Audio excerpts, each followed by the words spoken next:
You're watching how Leap lets hide or remove reposts from your Instagram feed. Instagram does not have a direct remove repost button, but you can control what you see.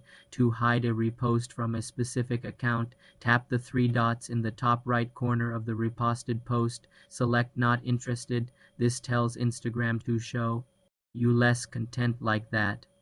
To stop seeing reposts from a particular user, you can mute them. Go to their profile, tap Following, and select Mute.